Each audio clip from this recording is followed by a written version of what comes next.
3 weeks passed. A new person had come through Tomas's doors, a lady in her late 20s, gliding in like a model. She looked like a model too. A bit too posh, though. It was supposed to be Helena's turn. Tomas got worried that she had asked to be replaced after the incident. Hi, my name is Violetta. I'm a psychologist. Peter informed you that I was coming? Tomas replied. A long time ago, yes.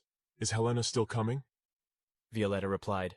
It will be just the two of us today, but no worries. She will come back another day. I'm not worried. He said it in so quiet voice that she couldn't hear.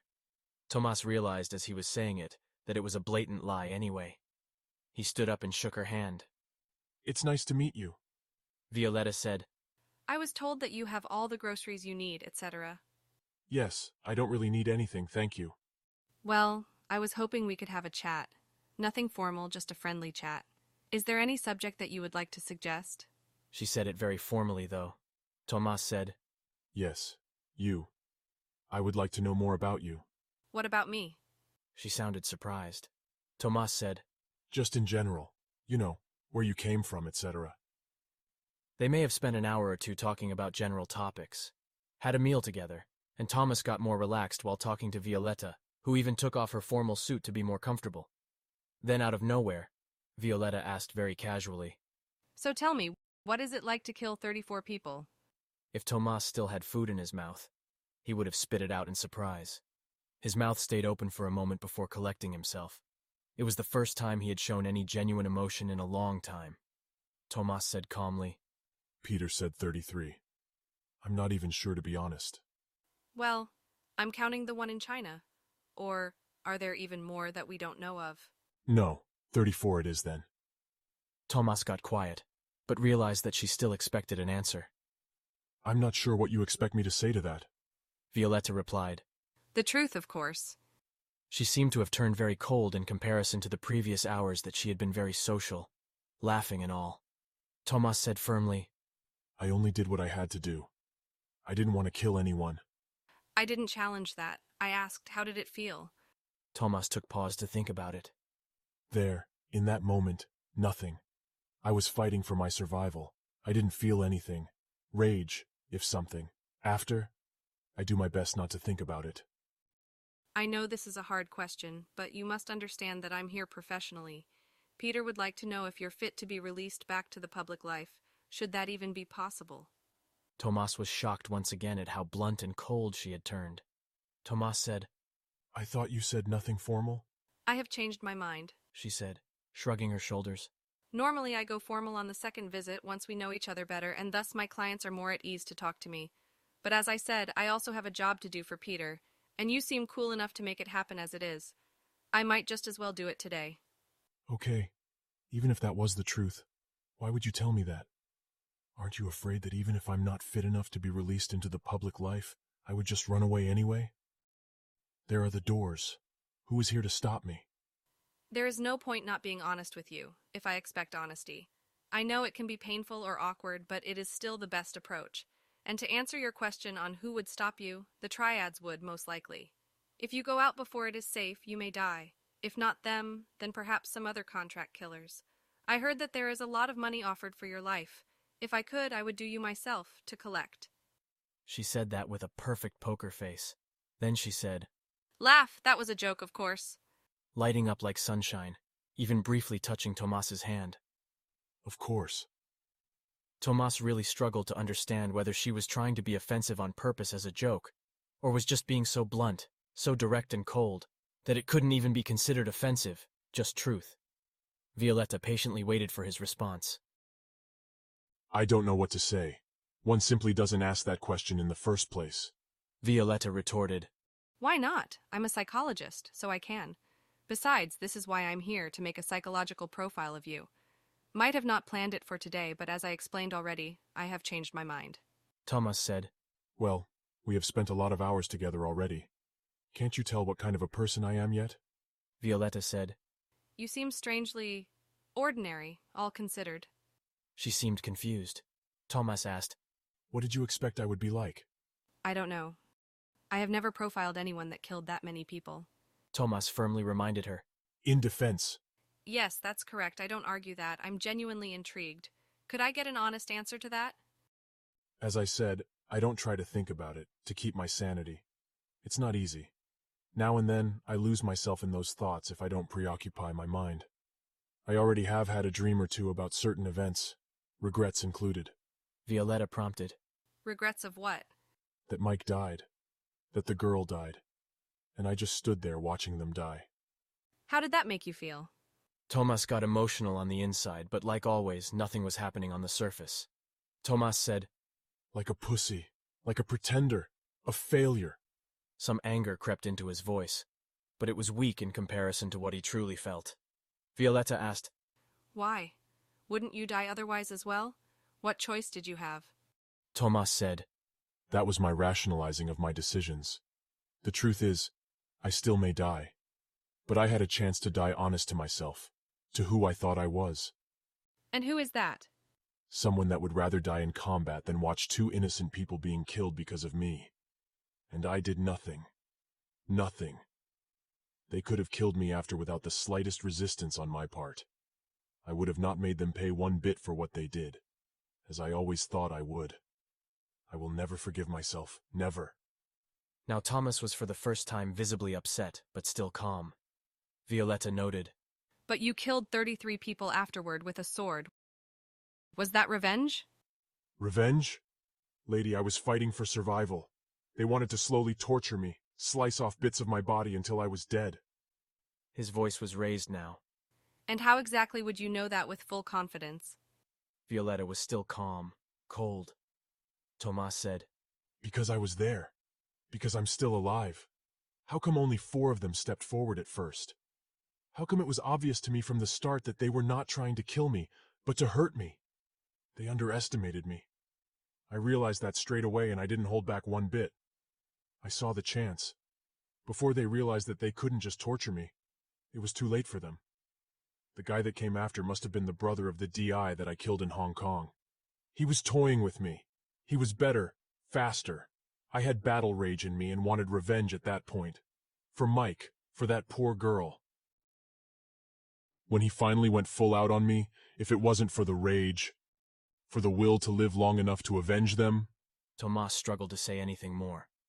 Violetta said, But Falk was the one who killed Mike and the girl.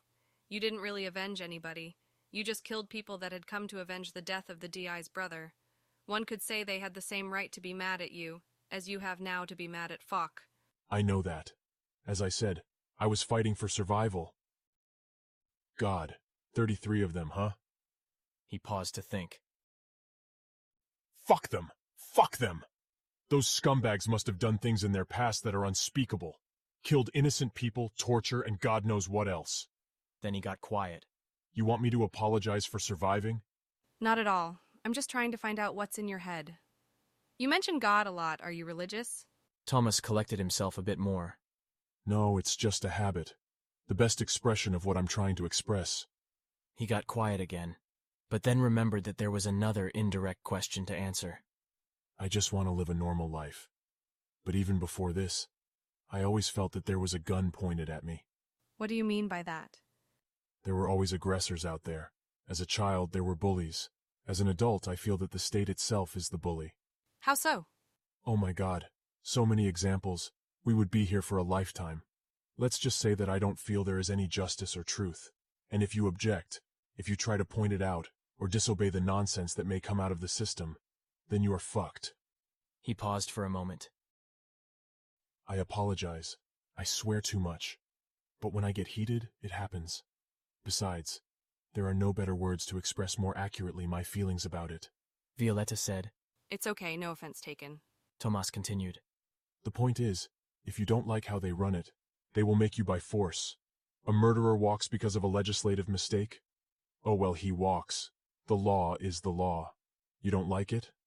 Well, there will be a lot of police to police you into submission. Going to war because of whatever bullshit made-up nonsense, killing millions in the process? Same thing. And the perpetrators walk free among us even after public exposure. It was perfectly legal. The people up top push the people down low to sum it up. Just look at my situation. Should I have gone to the police? I would have been in jail, with possibly a death sentence for what? Defending myself from the mob? Violetta said. That is not entirely the truth either, is it? You killed a man, and you're on the run from the legal system of China. If it wasn't for the fact that the triads tend to administer their own justice, you still would be in trouble for murder. That's why you have people going after you, and you killed them too. Tomas seemed defeated, again a very subtle but visible expression of his emotion. I'm not a bad person. My mom hasn't raised a cold-blooded killer. It just happened. I protected the weak, the defenseless. Then, it was more reaction than anything else. It was automatic. I had rage in my heart against those kinds of people. Animals! The DI tried to kill me and I snapped in rage. And you know what? In that moment it felt good. No, great. Justice served. Tomas calmed down a bit. I guess I turned into what I hated. I'm not the same person anymore.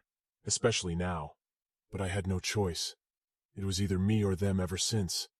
I will make no excuses for my actions, nor cry that it isn't fair. I realize it's my own doing. All I had to do was nothing. Watch the oppressed being oppressed, like everybody else. But I couldn't, and took it too far. Violetta said, But now you have a chance to lead a normal life again, perhaps. You mean die like a coward in hiding? Or you will kill me for all I know should you decide I'm not fit for public. I highly doubt that would be Peter's course of action. I would not approve of that, by the way. As much as he was shocked that Violetta didn't deny that it could happen, there was a more interesting question on Tomas's lips. You are Peter's superior? Yes, no, not directly, but I do have a major role of influence in our organization. Is there any point of me asking you anything regarding the organization? No. She laughed. There was a moment of silence. Tomas said, It sickens me. Violetta asked, What sickens you? That we are living our lives like sheep. There is always an aggressor pointing a gun at us, metaphorically speaking, sometimes literally. There is always someone to exploit us, threatening violence should we disobey. The state, the machine included. Do you feel like a sheep? Of course I do. Look at me. Look at my situation. If I can't find my way out, if I can't fight my way out, who can? Tomas spoke with more and more passion, but in a civilized, controlled manner. Violetta noted, But there is no correlation there. You are being chased by the mafia. How does that relate to the general population, to me? The state is mafia as well. They walk hand in hand. It's good for business. I got it firsthand. So you would prefer anarchy? Violetta always spoke with professional calmness. Of course not. Then what would you propose to do? I don't know. It can't be outfought. It can't be outdone. It can't be outrun. It's just the way it is. There is no justice, except the one that is paid for in blood or money. I don't have money. So you see the USA as an enemy? Of course not. This has nothing to do with the USA. I love the USA. I always did. I dreamed about coming here to see the pinnacle of Western civilization, but I didn't know that it was already too late, that it had been long corrupted as well. Violetta was about to ask another question, but realized that Tomas wasn't finished yet. I'm talking about the system itself, as a machine that is being adjusted to the liking of the ruling people that slowly but surely are taking away the rights of the working people, to guarantee that they are the ones to stay at the top for all I know. It used to be decent people, but now people with character are scarce. How could you expect in a system where 100, 200, 300 people hold some kind of legislative power? They could all be decent people. How could you expect that now the majority of already corrupt people will not corrupt the others, when they can see only two options, join us or be against us? They are the system, the machine. If they want you out, you're out. Often first publicly discredited and then got rid of. Only the strongest of characters will survive such an environment, but they are fighting a losing battle from the start. Still, it's good to see some light in the darkness, even if it's just a feeble flame of a candle in the vastness of space. Violetta clarified. So you feel like the state is like a machine that is being controlled by the wrong elements, or else it would have worked. Yes, exactly. Democracy is nice on paper, but we, the aware, all know that there is no real democracy. No real justice, no real truth. Look how much fake news and propaganda is out there. How many real criminals are laughing in the face of common folk from behind their desk and hefty paychecks as untouchables? Only if the public gets strongly outraged will they supposedly step down. Only to continue in their merry lives in a different equally paid function. Or better occasionally. They never really step down. And God forbid me to even suggest prison. That is unthinkable. If the common folk kill one person, they get jailed for life or get a death sentence. Those gangsters can indirectly or directly kill millions, or just ruin millions of lives, and nothing happens. Would you call this a working system? Don't get me started on immigration, banks, money, debt, gun control, feminism, equality, and other LGBT bullshit, etc., etc., or my favorite, false flags. There is so much shit going on in the system. We must at least indicate to the people owning the machine, the state, and the people running it, that unless we are free, the machine will be prevented from working at all. Nice Mario Savio's reference, even though he didn't mean it that way. She was expecting Tomas to react, but he didn't. Violetta said, So there is nothing that the state, police, or justice system does right? Tomas replied, I never said that. In fact, most of the things they do, pass, or enforce are right, of course. But if out of 1,000 things, 50 are absolute evil power abuse shit or damn right nonsensical, like taking away human rights, that is 50 times more than we as the public should tolerate from the governing people. Violetta checked her notes. You mentioned gun control before. Is that what you refer to as taking away rights? How come you feel threatened by a gun at all times, and at the same time you see gun control as a negative thing? Shouldn't a ban on guns be positive legislation, meaning less violence, less oppression, if you will? And leave the guns only in the bad guys' hands? You must be kidding. The only great thing about the U.S. is that your people can physically oppose its own government from slow, absolute enslavement disguised as security measures. Besides, that wouldn't even stop criminals from illegally obtaining a weapon anyway.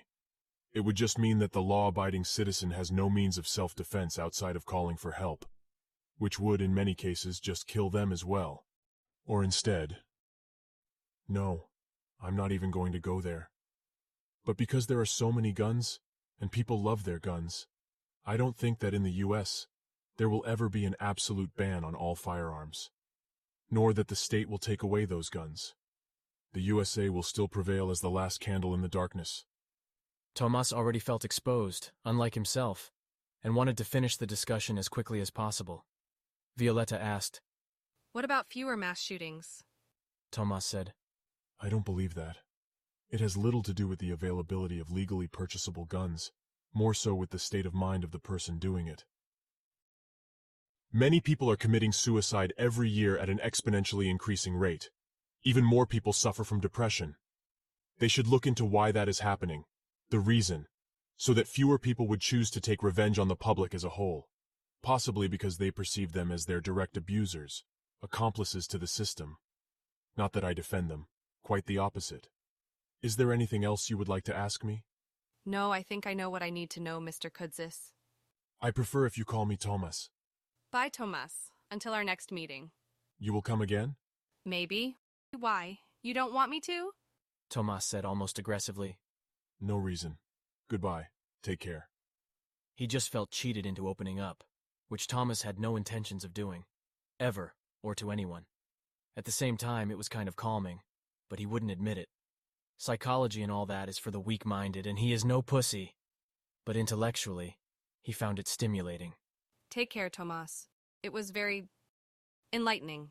I mean it. Violetta said, looking deep into his eyes. Violetta had put her formal suit jacket back on, and with the elegance of a posh woman she left. She was hot, but she is also surely a bitch at heart. Tomas couldn't explain why he thought so. She was polite and all, but her body language, accent, and bluntness, she was acting like she was very high maintenance. She probably was. There is no point in even trying with such girls. You can't win. In the end, you will be the loser. And the end, I can guarantee. He laughed to himself on the inside. But more concerningly, Tomas wasn't sure what Violetta meant by, I know what I need to know. Was that a good thing or bad? Tomas never spoke about those things to anyone before. There weren't too many people in his life in the first place. Second, he didn't want to be perceived as a wacko, a conspiracy theorist with a foil hat on. That was a common reaction of the sheep, as he learned. Facts don't matter. You don't tell the sheep that it is just a sheep. Nobody likes to admit that he could be the fooled dummy, that he is not smart enough to see the deceptions, the manipulations, and eventually be led to the slaughterhouse. They will make fun of you. You are the loony that believes every witch hunter out there. You probably believe in a flat earth too, and all that stuff. God, I'm fucked. I should have kept quiet as always.